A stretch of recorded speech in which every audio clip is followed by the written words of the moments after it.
भगवान बुद्ध के पास अनेक शिष्य थे, लेकिन एक शिष्य बड़ा नियम से उनके प्रवचनों को सुना करता था, उनके उपदेशों को सुना करता था।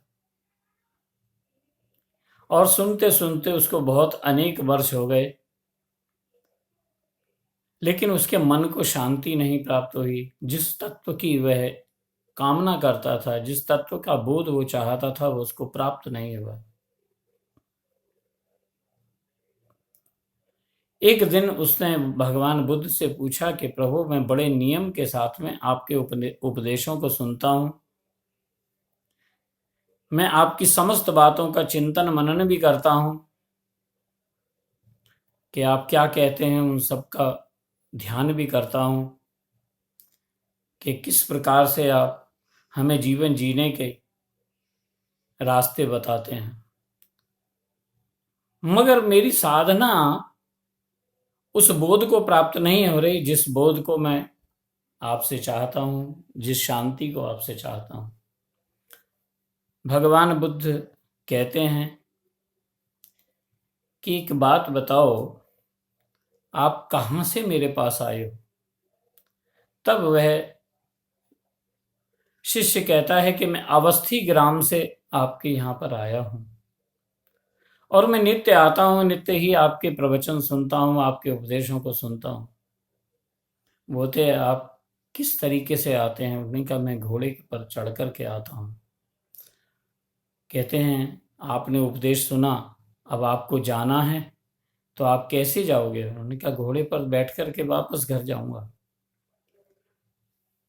भगवान बुद्ध कहते हैं कि अगर मैं आपसे ये कहूं कि आप घोड़े पर ना जाएं और आप यहीं पर ही बैठे बैठे चले जाएं, तो क्या आप अपने ग्राम को जा सकते हो? क्या आप अपने स्थान को पहुंच सकते हो? तब वह शिष्य बोला कि गुरुदेव, कैसी बातें करते हो? बगैर साधन के किए, बगैर साधन को ग्रहण करे या बगैर प्रयत्न करे, मैं किस प्रकार से जो है अपने गांव को पहुंच पाऊंगा? मुझे साधन तो करना ही पड़ेगा।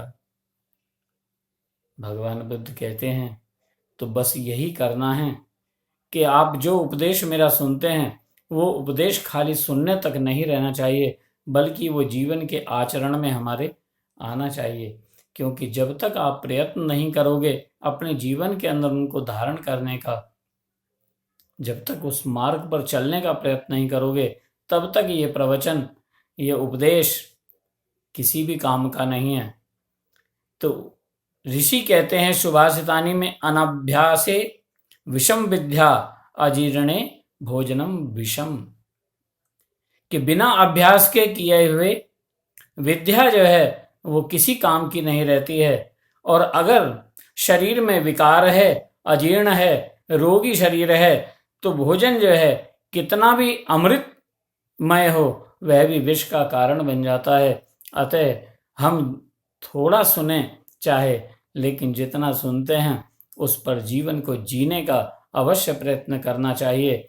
हम बेशक से कितना भी धर्म कर्म करें, कितने भी उपदेश सुने, कितनी भी कथाएं करें, लेकिन अगर जीवन के अंदर हम उसको आचरण में नहीं लाते हैं, तो वो हमारी सीख किसी काम की नहीं रहती है, वो हमारा प्रयत्न निष्फल हो जाता है। अतः हम जो भी सुने, जो भी अभ्यास करें, जो भी विद्या ग्रहण करें, उसको हमको अपने जीवन के अंदर उतारना चाहिए, उस पर हमें आचरण करना चाहिए। तभी हमारे जीवन का वास्तविक उस विद्या का उपयोग हो पाएगा, उस उपदेश का असर हो पाएगा, और ये हमारा जीवन और हमारा समाज समुन्नत होगा, सुंदर होगा, शांतिमय होगा। नमस्कार।